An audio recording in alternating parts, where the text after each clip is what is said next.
Assalamualaikum warahmatullahi wabarakatuh. Saya akan mempresentasikan kasus fisika silinder pejal dan silinder berongga dengan ukuran dan massa yang sama. Bila digelindingkan dari puncak suatu bidang miring yang kasar, mana yang akan lebih dulu sampai? Hukum kekalahan energi mekanik. Hukum kekalahan energi mekanik merupakan hukum yang menyatakan bahwa energi itu kekal dan tidak dapat berubah besarnya sepanjang waktu, memiliki nilai yang sama baik sebelum terjadi maupun sesudahnya.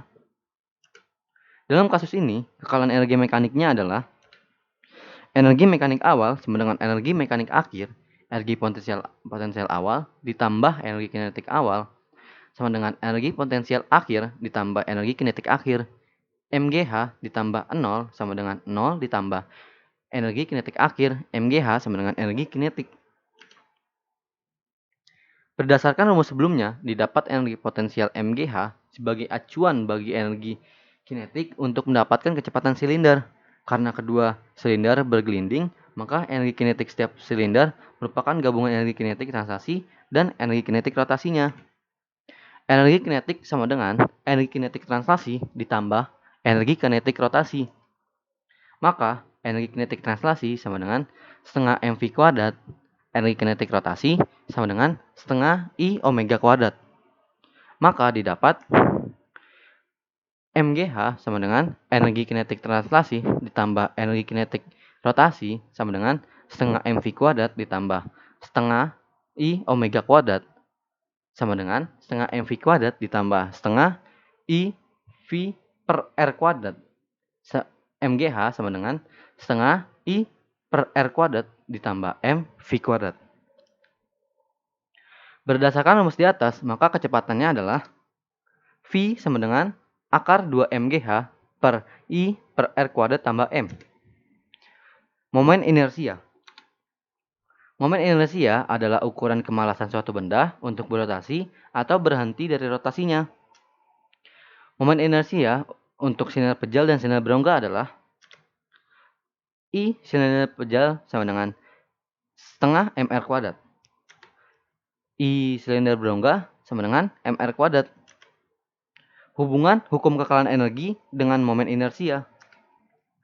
Berdasarkan rumus sebelumnya, kecepatan berbanding terbalik kuadratis dengan momen inersia I karena silinder pejal dan silinder berongga memiliki momen inersia yang berbeda walaupun massa dan jari-jari yang sama. Hal ini yang dapat membuat perbedaan waktu sampai pada garis akhir. Solusi kasus.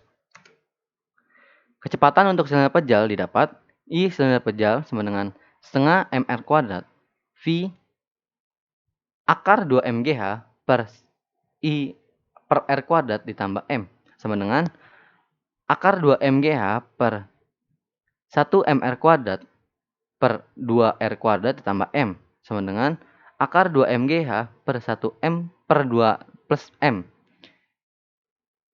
sama dengan akar 2 MGH per 3 per 2 M. V sama dengan akar 4 GH per 3.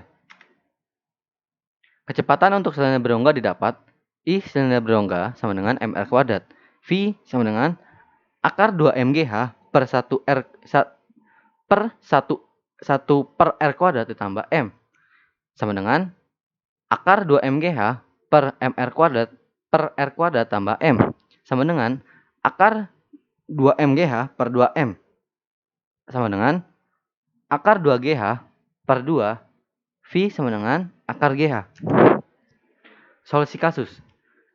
Misalkan diketahui G sama dengan 10 meter per second kuadrat dan H sama dengan N dan H sama dengan 6. Maka kecepatan untuk silinder pejal didapat V sama dengan akar 4 GH per 3 sama dengan akar 4 kali 10 kali 6 per 3 sama dengan 240 per 3. Maaf saya ralat. Sama dengan akar 240 per 3 sama dengan akar 80. V sama dengan 8,9 meter per second. Sedangkan untuk kecepatan silinder berongga adalah V sama dengan akar GH sama dengan akar 10 kali 6 sama dengan akar 60 sama dengan V sama dengan 7,7 meter per second. Kesimpulan.